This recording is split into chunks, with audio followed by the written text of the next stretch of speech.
বিশ্বনবী হযরতে আবু বকরকে সাথে নিলেন, দুইটা উট নিয়ে তারা গেলেন গারে সৌর, যেখানে 3.5 কিলোমিটার প্রায় আমি নিজে উঠেছিলাম। মুহাম্মদুর রাসূলুল্লাহ ওখানে যে 3 দিন অবস্থান নিয়েছিলেন। হযরতে আবু বকরকে নবীজি বললেন, ক্লান্ত হয়ে গেছি সারা রাত হাঁটতে হাঁটতে, পাটা একটু বিছিয়ে দাও তোমার ওর উপরে মাথা দিয়ে আমি একটু ঘুমিয়ে যাই। তিনি বললেন, হে রাসূল আপনি দাঁড়ান, পাহাড়ি এলাকা সাপ বিচ্ছু থাকতে পারে। নিজের বিভিন্ন কাপড় যেগুলো ছিল ছিঁড়ে ছিঁড়ে বিভিন্ন গর্তের ভেতরে দিয়ে মুখ বন্ধ করলেন, আর একটা গর্ত বন্ধ হয়নি। হযরতে আবু বকর বলেন, আমার পা দিয়ে গর্তের মুখে পা দিয়ে আমি বন্ধ করে রেখেছি। 1000 বছর একটা সাপ এখানে বসে আছে, 1000 বছর। ও তাওরাত কিতাবে শুনেছিল মুসা আলাইহিস সালাম তাকে তেলাওয়াত করে নাকি শুনিয়েছিল যে এই রাস্তা দিয়ে শেষ নবী মুহাম্মদুর রাসূলুল্লাহ হিজরত করে যাবেন, এই জায়গায় আশ্রয় নিলেও নিতে পারেন। ওই দিন থেকে এই সর্পটা মুহাম্মদুর রাসূলুল্লাহকে এক নজর দেখার জন্য 1000 বছর ওয়েট করছে।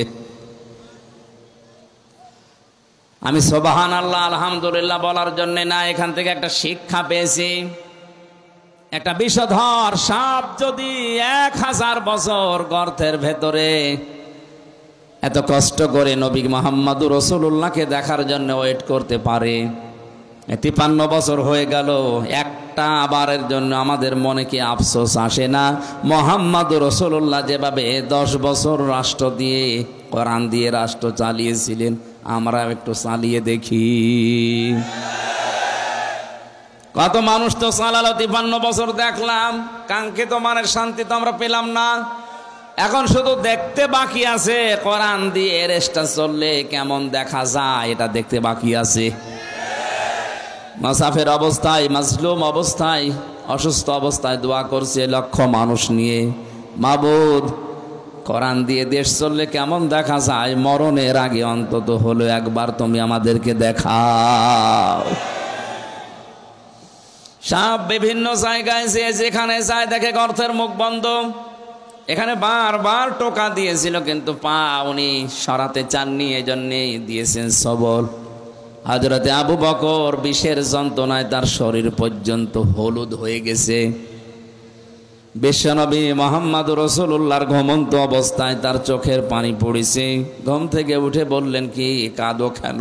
বাড়ির কথা মনে পড়েছে। হযরতে আবু বকর বলে, হে রাসূল যেদিন আপনার প্রতি ঈমান এনেছি ওই দিন তামাম পৃথিবীর চাইতে আপনাকে আমি ভালোবাসি বেশি। সাপে আমারে কামড় দিয়েছে, যন্ত্রণায় আমার কলিজা পর্যন্ত রক্ত পর্যন্ত জ্বলছে, কিন্তু আপনি ঘুমিয়ে আছেন, ডিস্টার্ব হবে জন্য কিছু বলতে পারি নাই। নবীজি মুখের লালা দিয়ে ওই জায়গায় লাগালেন, সঙ্গে সঙ্গে যন্ত্রণা বন্ধ হয়ে গেল। ডাক দিয়ে বলে, আবু বকর আমাকে আগে জানালে না, তাহলে এই কষ্টটা পেতে না। সিদ্দিক আকবর বলে, হে রাসূল এটা তো রক্ত জ্বলছিল, আমি যদি মারাও যেতাম মুহাম্মদুর রাসূলুল্লাহ আলাম করছিলেন তার আরামে আমি বিঘ্ন ঘটাতে পারতাম না। আল্লাহ বলেন, এভাবে যদি আমার রাসূলকে ভালোবাসতে পারো কি করব জানো?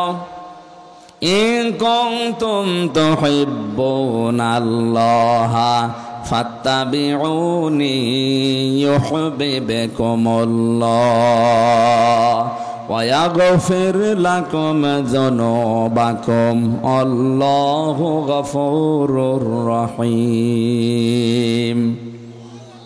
এইভাবে করে যদি তোমরা আমার রাসূলকে ভালোবাসা দিতে পারো, আমি আল্লাহ বলছি জীবনের যত অপরাধ আছে সবগুলো আমি আল্লাহ মাফ করে দেব। সিদ্দিক আকবর কি ভেবেছিলেন যে আমার রক্ত জ্বলছে, কলিজা জ্বলছে, জীবনও যদি চলে যায় রাসূলের আরামে আমি বিঘ্ন ঘটাবো না। আজ বিশ্বনবী মুহাম্মদুর রাসূলুল্লাহ মদিনায় ঘুমিয়ে আছে, তার আদর্শকে যদি এই দেশে কেউ ভুলণ্ঠিত করে, তার আদর্শকে গালি দেয়, অপছন্দ করে, আমাদের জীবন চলে গেলে হলেও এর বিরুদ্ধে কথা বলা দরকার। গত কয়েকদিন আগে গালি দিয়েছে লালমনিরহাটে, কি এই যে কি কোন জেলা যেন, দিনাজপুরের কাহারোল, এক অমুসলিম, আমি নাম নিলাম না, উনি মুহাম্মদ রাসূলুল্লাহকে শেষ পর্যন্ত গালি দিয়ে ফেলেছে। আহ্বান জানাবো, নবীজি কিন্তু আমাদের কাছে কলিজার চাইতেও দামি। আপনি আর যাই করেন, কোরআন আর নবী এই দুইটা নিয়ে উল্টা পাল্টা কিছু বলবেন না, শেষে অঘটন ঘটে যাবে, সামাল দিতে পারবেন না। আমাদের পুঁজি তো এতটুকু, আমল দিয়ে জান্নাতে যাওয়ার মতো যোগ্যতা আমাদের নেই। আমরা যদি একটু ভালোবাসাও দেখাতে পারি, কিয়ামতে জানো আল্লাহ এইটার ওসিলা আবু বকরের সাথে একটু আমাদেরকে তোলেন, বলেন আমিন। বের হলেন ওখান থেকে, কিছু দূর যান, পায়ের যে সাপগুলো পড়তে থাকে, হযরতে আবু বকর পায়ের সাপগুলো ছেঁচড় দিতে দিতে মুছতে মুছতে যান। নবীজি বলেন, তুমি পা ছেঁচড় দাও কেন? সিদ্দিক আকবর বলে, হে রাসূল, আবু সেহেল যদিও আপনি নাম দিয়েছেন, ও লোকটা কিন্তু আবুল হাকাম, বুদ্ধির পিতা। ওর এত বুদ্ধি, এত জ্ঞান, মানুষের পায়ের ছাপ দিকে বলে দিতে পারে যে কার ছেলে, কোন বংশের ছেলে, কখন হেঁটে গেছে। আমরা যেভাবে যাচ্ছি, সকাল বেলায় তো আমাদেরকে খুঁজতে বের হবে, পায়ের ছাপ দেখে দেখে আমাদেরকে ধরে ফেলতে পারে। এই জন্য আমি পা ছেঁচড় দিয়ে ওই জায়গা, ওই দাগগুলো আমি মুছতে মুছতে যাচ্ছি। বিশ্বনবী মুহাম্মদ রাসূলুল্লাহ ওখান থেকে জোহফা নামক জায়গা পর্যন্ত যে আর কাবা শরীফ দেখতে পাচ্ছিলেন না। যখন মনের দুঃখ নিয়ে এই কথাগুলো বলেছিলেন, মাবুদ, কাবা তো আর দেখা যায় না, আমি তো যেতে মনে চাই না, শুধু তোমার আদেশ পালন করার জন্য আমি হিজরত করছি। আল্লাহ ওই সময় সূরা কাসাসের ৮৮টা আয়াত এক জায়গায় নাজিল করেছিলেন। আমার ঐতিহাসিক প্রেক্ষাপট বলার কারণ হচ্ছে, হযরত মুসা আলাইহিস সালামের জীবনী দিয়ে আল্লাহ আয়াত শুরু করেছিলেন সূরা কাসাস, আর শেষ করলেন কারুনের জীবনী দিয়ে। আমার প্রশ্ন হচ্ছে, মুহাম্মদ রাসূলুল্লাহর হিজরতের ঘটনাকে আমার আল্লাহ না উল্লেখ করে মুসা নবী, ফেরাউন, কারুন এদের কথা পুরা কসস সূরার ভেতরে দিলেন কেন? আর আমি যেখান থেকে পড়েছি, এখানে কারুনের জীবনী থেকে শুরু। আয়াতের প্রেক্ষাপটের সাথে বাস্তবতায় আয়াত নাজিল করা মিলছে না। যতগুলো তাফসীর আমি দেখেছি, সব মুফাসসিরিন ইকরাম আয়াতের ব্যাপারে এইটা সিদ্ধান্ত দিয়েছে না, এদিকে তাকান, সবাই সিদ্ধান্ত দিয়েছে মুহাম্মদুর রাসূলুল্লাহকে হিজরত করার ব্যাপারে সবচাইতে বেশি ভূমিকা পালন করেছিল টাকাওয়ালারা। কারা? ২ নম্বরে বেশি ভূমিকা পালন করেছে ক্ষমতাওয়ালারা। আজ নবীর ওয়ারিস যারা, নবীর খাঁটি উম্মত যারা, এদেরকে বিবাদে ফেলার জন্যে আপনি তাকান, তামাম পৃথিবীতে টাকাওয়ালারা আর ক্ষমতাওয়ালারা চেষ্টা চালাচ্ছে। ও ক্ষমতার মালিক যারা, টাকাওয়ালা যারা, তাদেরকে ওই জামানার সম্মানিত সৎ আলেম ওলামা যারা ছিল, এমনকি মুসা আলাইহিস সালাম সহ 5টা উপদেশ দিয়েছিল কারুনকে। কয়টা? আজকে যেহেতু মুসা নবী এখানে নেই, মুহাম্মদুর রাসূলুল্লাহ নেই, কিন্তু নবীদের ওয়ারিস হিসাবে দাবি করে আমরা এসেছি।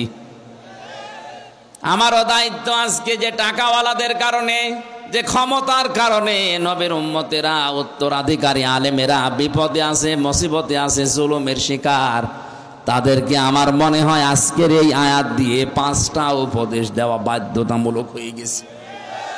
বড় দরদ নিয়ে আপনাকে আমি 5টা উপকারের কথাই বলবো, উপদেশের কথা। ওই জামানায় নবীকে বিপদে ফেলার জন্য, এমনকি দেশ ত্যাগ করার বাধ্য করার জন্য টাকাওয়ালারা কাজ করেছিল বেশি।